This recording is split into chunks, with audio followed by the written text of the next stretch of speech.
Tengan ustedes muy buenos días. Gracias por estar presentes. Todavía no estamos completos. Estamos esperando que la gente de la Universidad Pública del Alto se una, como también nuestros invitados de Ecuador, Perú, aunque ellos tienen la posibilidad de unirse recién 15 minutos antes de su conferencia. Quiero dar la bienvenida a Candela, que es el representante de la Universidad Complutense de Madrid. Madrid y Juan Pablo son un recuerdo muy bueno. Esperamos, Candela, poderte tener acá en Bolivia para que estés en lo más alto del mundo y estés un poco en problemas con el tema del oxígeno, pero a su vez también puedas disfrutar de esto que es completamente diferente a Madrid y a Barcelona. No sé, Candela, disculpa que te lo plantee así, pero no sé si podrías empezar y así también quedas Claro más que sí. libre. No, ya te agradezco, Candela, gracias. Claro que sí. Voy a compartir mi pantalla.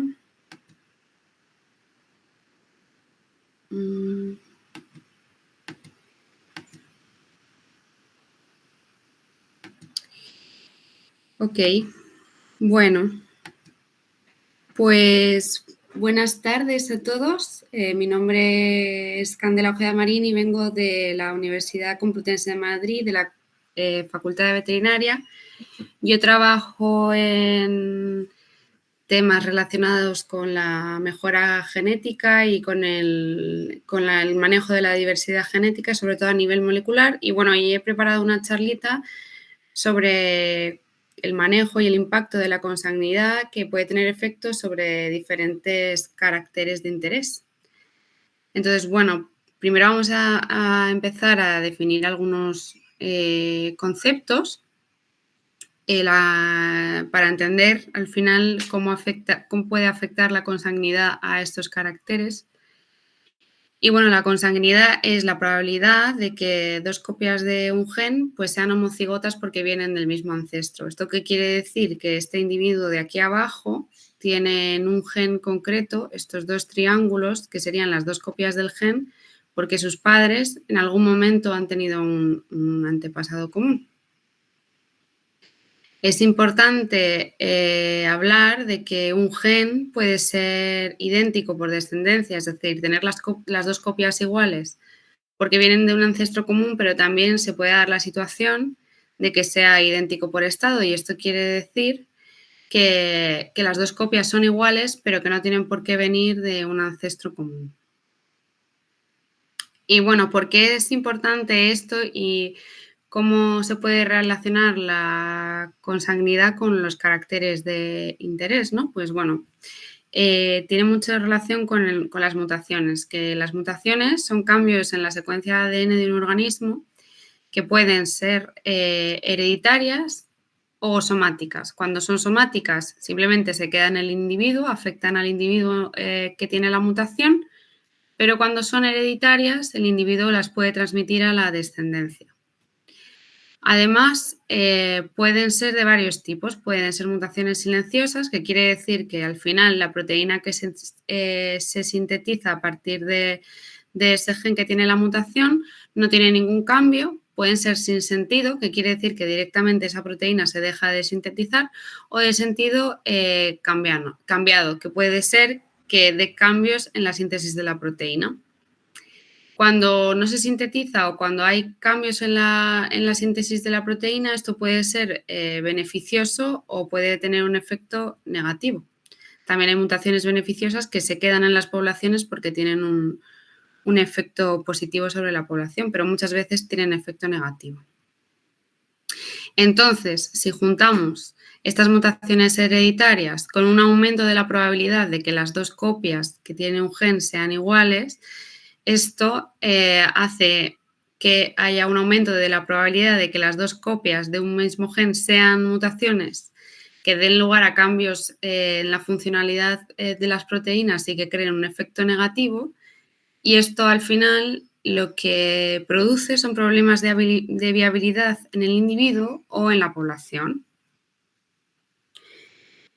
Por eso nosotros llamamos depresión consanguínea a la disminución de la aptitud biológica del fitness en una población o individuo como resultado de la consanguinidad.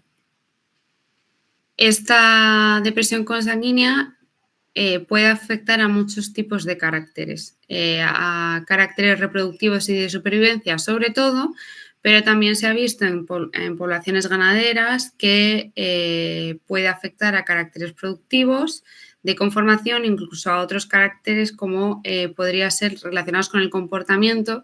Esta revisión del HEROI de 2014 es muy interesante, en la que se recogen, es un metaanálisis de muchos análisis sobre depresión consanguínea en este tipo de caracteres que he dejado en esta diapositiva.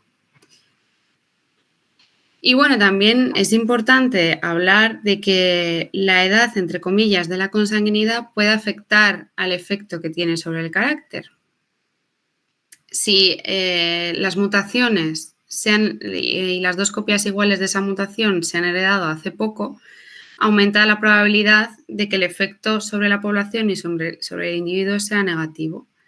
Pero si son mutaciones que se han heredado hace mucho, que es consanguinidad antigua, puede que los individuos que tienen estas mutaciones negativas probablemente no se hayan podido reproducir o hayan muerto, lo que queda al final son mutaciones positivas, lo que quiere decir que, bueno, que tiene un efecto positivo en general y a esto se le llama efecto de purga. Quiero recalcar que los individuos no tienen por qué tener solo consanguinidad reciente o solo consanguinidad antigua, sino que pueden tener una combinación de los dos en su genoma. Normalmente, ¿cómo se ha medido la consanguinidad? Bueno, pues utilizando el pedigrí, que el pedigrí es básicamente un cálculo de la probabilidad de identidad por descendencia. ¿Cómo se registra un pedigrí? Pues un pedigrí es una cosa muy sencilla de registrar y muy sencilla de utilizar, que simplemente, pues esto es una captura de pantalla de una hoja Excel que casi todos tenemos acceso a este tipo de herramienta, en la que se registra cada individuo con su padre, con su madre, su fecha de nacimiento y el sexo, y también podemos registrar otros datos importantes para nosotros, como es el color de la capa del animal. Esto es importante porque muchas veces, en muchas especies, a partir del color de los padres y de los abuelos del individuo, podemos saber si es portador o no para determinados genes de color. Entonces, ¿en qué consiste nos vamos a fijar primero en el individuo 1, por ejemplo. Pues en el individuo 1 sabemos que no conocemos ni a su padre ni a su madre porque tiene un 0. Aquí el individuo en los dos progenitores. Sin embargo, ya en el individuo 10 podríamos registrar y decir que su padre es el 7 y que su madre es el 8. Pues de esta manera, así es como se registra un pedigrí. Del 1 al 9 serían individuos que llamamos fundadores, en este caso el 11 también lo es, porque no están registrados secuencialmente. Y el resto de individuos, pues ya sabríamos por un progenitor o los dos progenitores, y es muy sencillo de registrar. Luego, ¿cómo podemos manejar estos pedigríes para calcular el coeficiente de consanguinidad?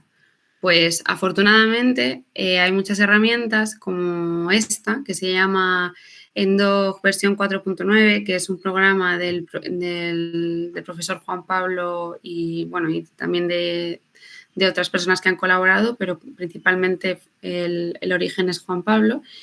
Y es un programa que permite simplemente con esa hoja Excel calcular muchas cosas. Entre ellas, pues aquí esta es la primera pantalla que aparece cuando abres tú el programa.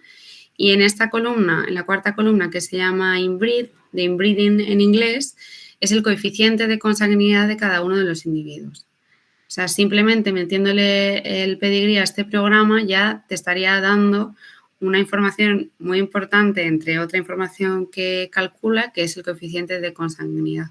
Además, entre otras funciones de lo que estamos hablando ahora, ENDOG nos permite calcular el coeficiente de consanguinidad reciente y antigua de cada individuo, lo que también es muy interesante porque nos va a poder luego ayudar a hacer análisis de depresión consanguínea con consanguinidad reciente y consanguinidad antigua.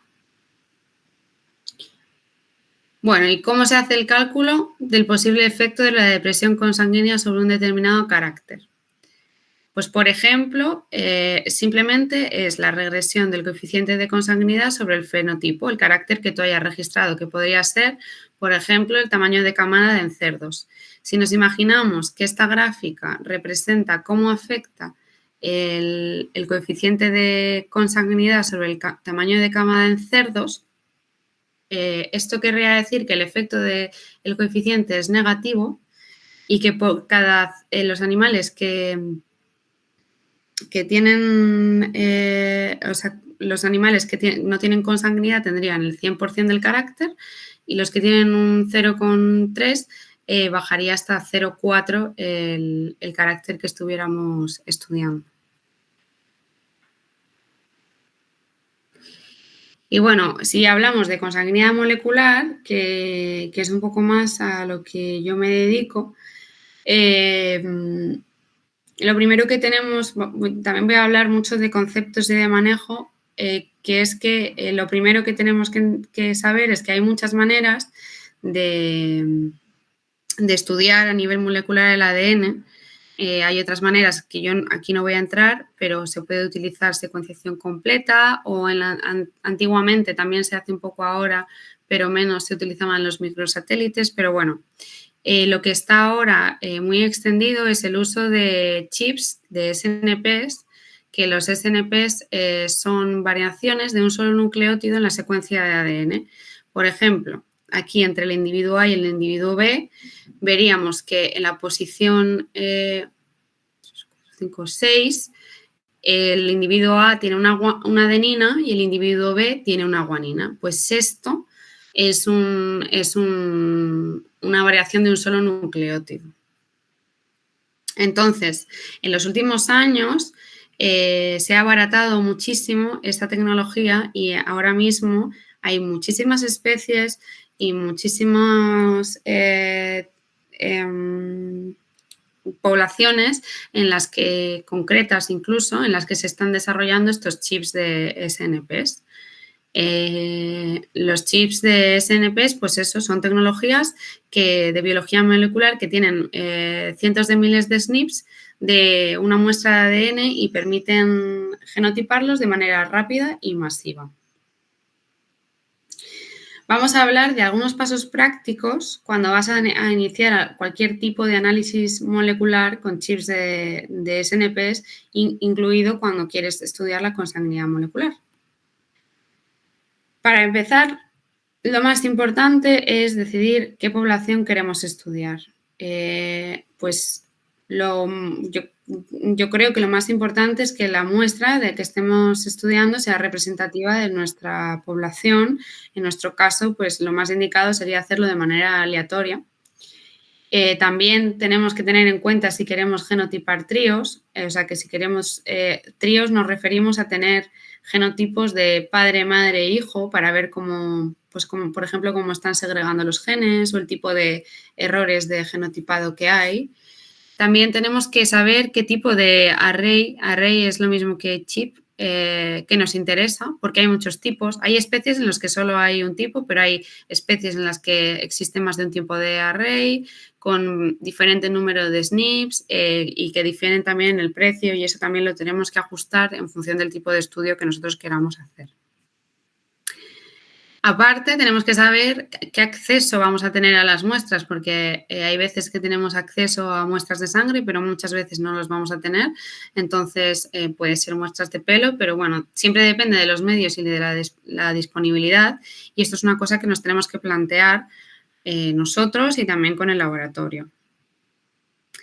Y una vez que hemos tomado estas decisiones, pues pasamos al genotipado, que si tenemos los medios y somos un grupo de investigación que tenemos un laboratorio propio, pues lo podemos hacer nosotros, pero normalmente lo más típico es que lo mandemos a un laboratorio externo que nos haga el genotipado.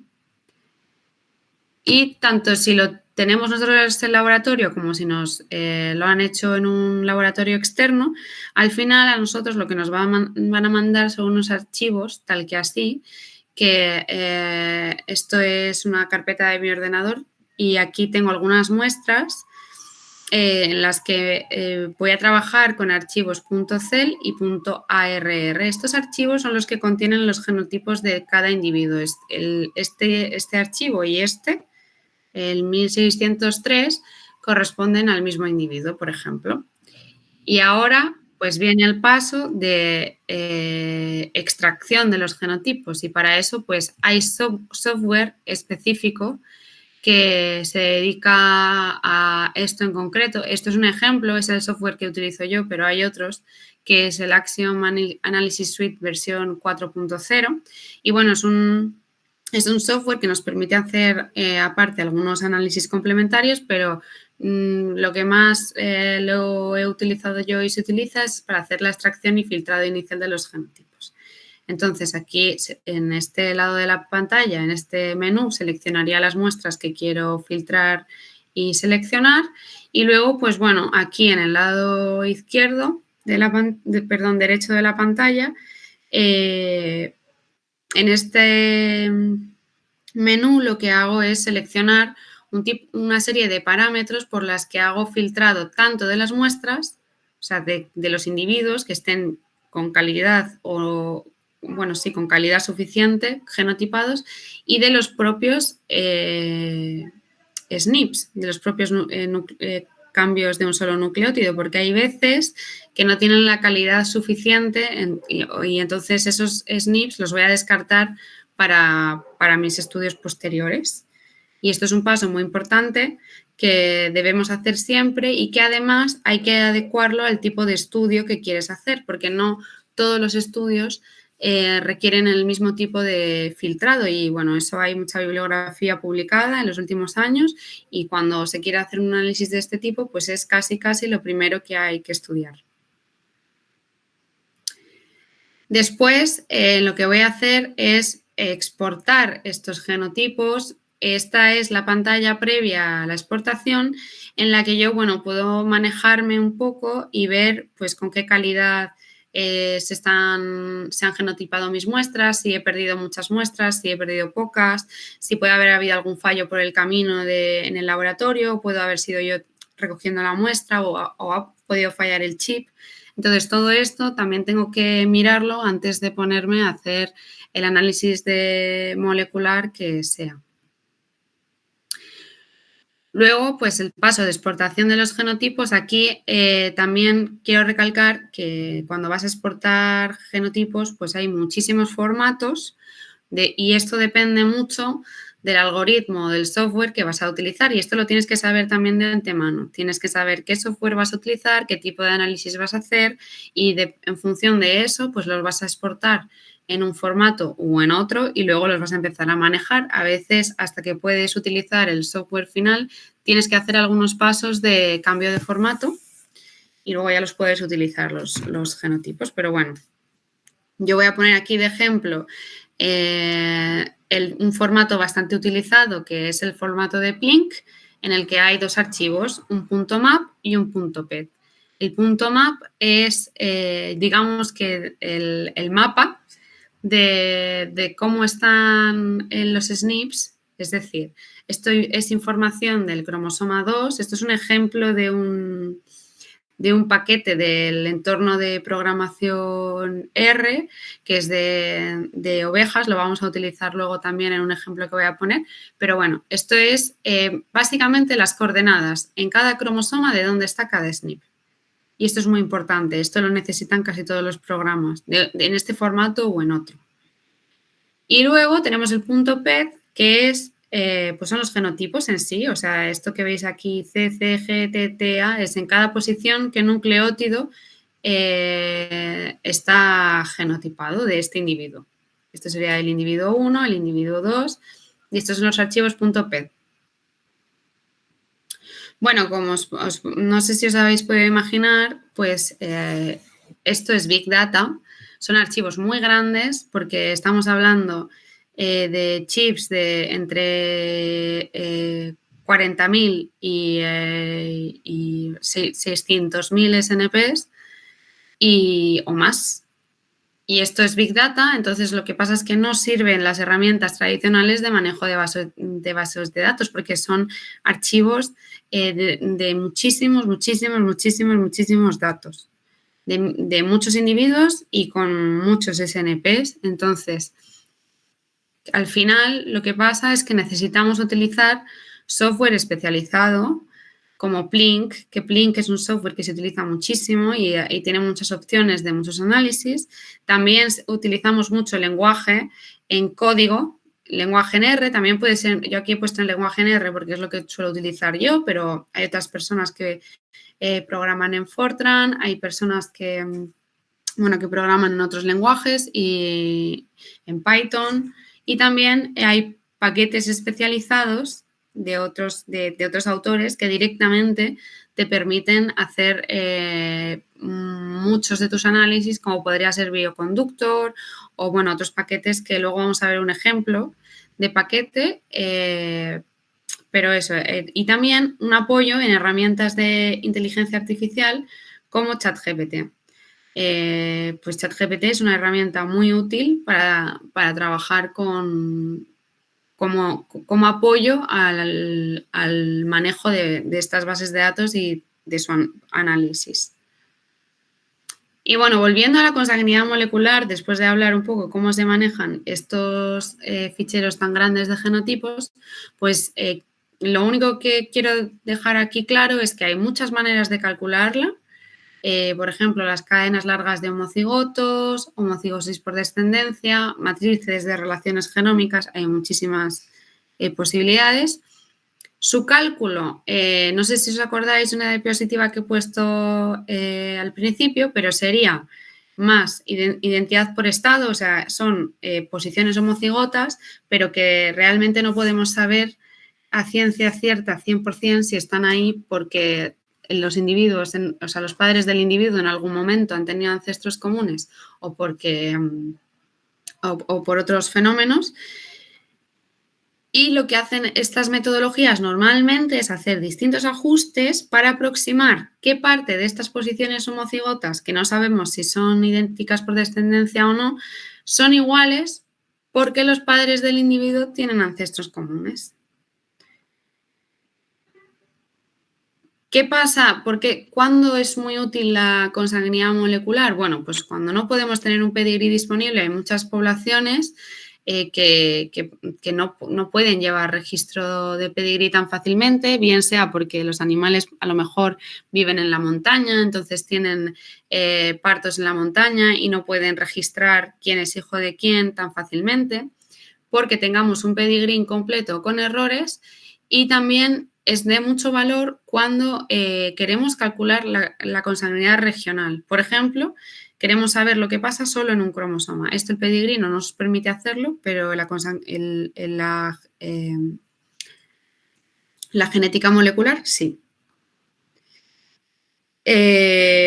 Además, algunas metodologías nos permiten diferenciar también, igual que el pedigrí, que esto es muy interesante, qué parte de la consanguinidad es reciente y antigua. Esto lo hacen aproximadamente. ¿Por qué? Porque los segmentos de ADN que tienen copias iguales tanto del padre como de la madre y que son muy largos, hay muchas posiciones iguales, se ha teorizado que son más recientes. ¿Por qué? Porque la recombinación y las mutaciones no han tenido tiempo para romper esos segmentos en trozos más pequeños, que nosotros asumiríamos que los trozos más pequeños son más antiguos. ¿Cómo se hace el cálculo de la consanguinidad, de la depresión consanguínea utilizando consanguinidad molecular? Pues igual que con el pedigrí. Simplemente con una regresión del coeficiente de consanguinidad molecular sobre el fenotipo. Estoy diciendo esto es la manera más simple de calcularlo, pero hay muchas maneras de complicar un análisis de depresión consanguínea y hacerlo, pues nosotros diríamos que más fino. Pero esto, a grosso modo, es como se hace, haciendo una regresión del coeficiente de consanguinidad molecular sobre el fenotipo y viendo cómo afecta en el valor del carácter. En los últimos años se han hecho muchísimos estudios de cómo afectan distintos coeficientes de consanguinidad molecular sobre caracteres productivos de interés. Yo he hecho una búsqueda, grosso modo, en la Web of Science y lo que me he encontrado es que hay, en los últimos 10 años, hay 124 estudios en vacas, 29 en cerdos, 38 en ovejas y 17 en caballos, muchísimos estudios. Yo en mi tesis doctoral lo que he hecho ha sido una revisión del efecto de distintos coeficientes de consanguinidad molecular sobre caracteres solamente reproductivos en algunas especies, entre ellas las vacas, o sea, el ganado vacuno. Y lo que me he encontrado es, aquí en este trocito de la tabla de mi tesis, podéis ver que hay 4 estudios solo de vacas, hay algunos más, pero aquí solo he puesto 4 que son de la misma especie, que son vacas. Y lo que me encuentro, para empezar, es que ya esto, que es el tamaño del chip que están utilizando, es muy diferente en cada estudio. No es súper diferente, pero hay desde 75.000 SNPs hasta otro estudio con 39.000. O sea, no están utilizando exactamente el mismo número de SNPs y probablemente tampoco el mismo chip. También que el tipo de expresión de la depresión consanguínea es muy diferente entre estudios, porque, por ejemplo, en este primer estudio me dan el valor del coeficiente de la regresión de la consanguinidad sobre el carácter en el 1% de incremento de consanguinidad y hay otros, como este, que me lo dan el 100%. Sería interesante para futuros estudios que todo el mundo expresara la depresión consanguínea en la misma unidad o por lo menos que se diera siempre las herramientas dentro de ese estudio para poder los demás hacer el cálculo en el tipo de expresión que lo estás haciendo tú para poder comparar estudios. Luego también aquí, estos son los tipos de coeficientes moleculares de consanguinidad que ha utilizado cada quien y como podéis ver son súper distintos. Y además, los caracteres también son súper diferentes entre unos estudios y otros. En fin, que lo que quiero dejar claro es que es muy complicado comparar resultados y conclusiones entre estudios y que sería interesante que se hicieran por lo menos este tipo de ajustes para que pudieran ser más comparables. Y bueno, volviendo a la inteligencia artificial, que es un poco de lo que va esta conferencia, aparte de utilizarla mucho para, como os he dicho, para el manejo de los datos en sí, para la realización de análisis, yo, bueno, pues quería traer aquí un ejemplo utilizando solo ChatGPT, la versión no premium, o sea, sin pagar, yo le pregunté si podría inspirarme a cómo aplicar la inteligencia artificial en el estudio de la depresión consanguínea, que es de lo que estamos hablando hoy aquí un poco. Y bueno, me dijo, ¿quieres que te haga una comparación de 3 modelos predictivos del tamaño de camada? Y yo le dije que sí. Para hacer esta simulación, estos estudios predictivos, bueno, porque hay una parte de simulación y otra de estudios predictivos, los archivos de entrada que yo leí fueron estos ejemplos del paquete DetectRuns, que es un paquete del entorno R, que son 100 animales, 100 ovejas, y solo tenemos genotipos del cromosoma 2.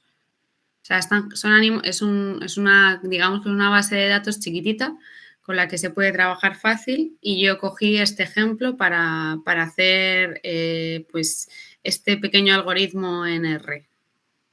En ChatGPT y en R. Entonces, paso a paso, lo que le pedí es que primero, lo que desarrollé con ChatGPT, los dos juntos, fue primero hacer un análisis de consanguinidad molecular utilizando este coeficiente que se llama FRO y es la consanguinidad calculada a partir de cadenas largas de homocigotos del cromosoma 2 de estos 100 individuos. Después, como eran simplemente ficheros de genotipos, yo le pedí que me simulara un tamaño de camada, una edad de la madre y un peso de la madre para meterlo en mi modelo. Me dio código para hacer los modelos predictivos, que fueron estos tres: un modelo de regresión lineal, un random forest y un XGBoost.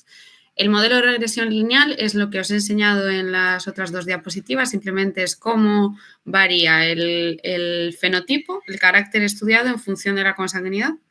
Un random forest, digamos, que es un modelo que lo que hace es que genera varios núcleos de estudio de cómo va a afectar la consanguinidad sobre el tamaño de camada y al final hace una media. Y un XGBoost es un modelo que lo que hace es, hace lo mismo que el Random Forest, pero muchas veces corrigiendo el error, ¿vale? Es un modelo iterativo. Y al final lo que le pedí es que hiciera algo para comparar el rendimiento de estos modelos. Y bueno, pues lo primero que me dio ChatGPT fue un código. Estoy trabajando en entorno R todo el rato, esto es un script. Yo trabajo con RStudio, que es una forma de trabajar que permite registrar en algunas, tiene algunas herramientas que permiten esto. Esto es un script de R que me permite ir registrando como en un Word todo lo que yo quiero ir haciendo. Entonces, aquí descargué todas las librerías que necesitaba. Luego, en el primer análisis, bueno, esto lo tuve que ajustar yo bastante porque ChatGPT le estaba costando, y esto es un análisis que yo he hecho para trabajar yo de verdad. Entonces, esto, lo único que hace este código es trabajar con un paquete que se llama detect_runs, que es de donde yo he sacado los ejemplos de las muestras de las ovejas. Y aquí me está leyendo los genotipos, está detectando las cadenas largas de homocigoto en esta orden y aquí me está calculando el coeficiente de consanguinidad. Y este es el resultado. De cada uno de los individuos que teníamos registrados, que teníamos en ese punto PED, con sus genotipos del cromosoma 2, tenemos aquí su coeficiente de consanguinidad, su FRO, del cromosoma 2 solamente. Esto quiere decir que, por ejemplo, el individuo H115 tendría un 0,24 o un 0,24 de consanguinidad por RO en el cromosoma 2. Después, lo que le pedí es que simulara un tamaño de camada porque necesitábamos un carácter y también una edad de la madre y un peso de la madre, asumiendo que todas eran hembras. Y esto fue lo que me hizo. Primero me creó una base de datos que tuviera todas las columnas que yo necesitaba. Aquí ya, en edad de la madre, de manera aleatoria, me ha simulado la edad de la madre de 2 a 5 años y el peso de la madre entre 120 y 160 kilos. Y luego el tamaño de camada entre 1 y 3. Le pedí, que podría haber sido más, pero fue entre 1 y 3. Y lo hizo así, lo hizo teniendo en cuenta tanto el coeficiente de consanguinidad como la edad de la madre y el peso de la madre y lo ponderó. Y este es el resultado. Gracias a ChatGPT, pues pude crear un data frame en el que se linkeaba su FRO en el cromosoma 2 con una edad de la madre que simulamos, con un peso de la madre que simulamos y con un tamaño de camada que hemos simulado también. Después lo que hice fue aplicar los modelos predictivos que me dio ChatGPT, tanto el lineal como el Random Forest como el XGBoost. Y este es un ejemplo del efecto del FRO sobre el carácter. para que lo entendamos todos, aquí me está diciendo en el modelo de regresión lineal que el FRO, la consanguinidad molecular, tiene un efecto de menos 4,84. Esto quiere decir que por un aumento de una unidad entera o del 100% del FRO, el tamaño de camada bajaría a menos 4,84 corderos. O sea que aquí habría efecto de depresión consanguínea. Los animales con más consanguinidad tendrían menos tamaño de camada, según este modelo. O sea, según la simulación y este modelo de regresión lineal. Que como podéis ver, los asteriscos estos quiere decir que es significativo. Aquí la edad de la madre también tendría un efecto. Sin embargo, es un efecto positivo. Esto quiere decir que cuanto más mayor es la oveja, más tamaño de camada tendría. Vale. Comparación del rendimiento de los modelos. Pues lo hicimos mediante el error cuadrático medio. Aquí también ChatGPT me dio todo el código para hacerlo. Y el error cuadrático medio más pequeño, teóricamente, es el modelo que mejor se ajusta. Y en este caso, pues fue el XGBoost de todo lo que hemos hecho. Y bueno, yo lo que quería recalcar mucho de la IA es que no podemos dejar de olvidarnos todo el rato de que es una herramienta que tenemos que saber muy bien lo que estamos haciendo cuando utilizamos la IA, porque comete errores. ChatGPT comete mogollón de errores. Y bueno, aquí esta es una conversación que tuve yo cuando no me estaba dejando utilizar DetectRuns, que es un paquete de R que yo conozco perfectamente porque he trabajado mucho con él y no paraba de cometer errores. Entonces ya una vez que le dije que se lo estaba inventando, me dijo que tenía toda la razón, pero no me corrigió el error. Entonces yo quiero recalcar que es muy importante cuando trabajemos con la IA que sepamos en lo que estamos trabajando y además que sepamos que siempre nos va a dar la razón. Entonces, pues doble error, porque error por nosotros, por no saber, y error porque es una herramienta que es muy complaciente y nos va a hacer equivocarnos muchas más veces. Y bueno, muchas gracias por vuestra atención. Esta imagen también ha sido creada por la IA y bueno, que hay muchas utilidades de estas herramientas que todavía están por explorar, pero siempre llamando a las herramientas, ¿no? Así que muchas gracias y bueno, si tenéis alguna pregunta.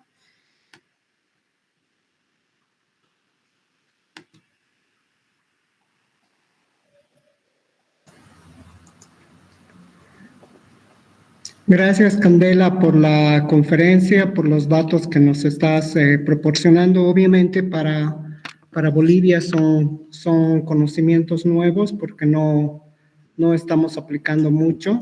Ya nuestra mayor referencia es que tú debes de conocer y has debido explorar datos que saca Pacomarca, ya que pertenece al grupo Inca en el Perú. También el fondo que tiene el grupo Michel, ya que es otro que está trabajando bastante esto, y los que recientemente han ingresado son los de Abrapampa, de la Argentina. Entonces, nuevamente agradecerte por toda la información que nos has brindado y se te va a mandar la grabación Genial. de tu gracias. presentación, ¿no? Y bueno, también yo creo que en unos minutos más va a estar Alan. Bueno, van a estar de las dos granjas, pero también, no sé si decir así, está de moda el tema del RAS, que no sé si lo conoces y si tal vez algo nos podrías comentar desde tu perspectiva. No tengo ni idea de qué es el RAS. ¿Qué es? El RAS es un sistema de almacenamiento para datos precisamente de los camélidos, ¿no? En este caso más conocido para el tema de la alpaca, ¿no? Pues no tenía ni idea. Ya. Nuevamente, Candela, muchas gracias. Nuevamente te repito que ojalá que te podamos tener acá en Bolivia. Y bueno, muchas gracias por la conferencia. Ha sido un placer.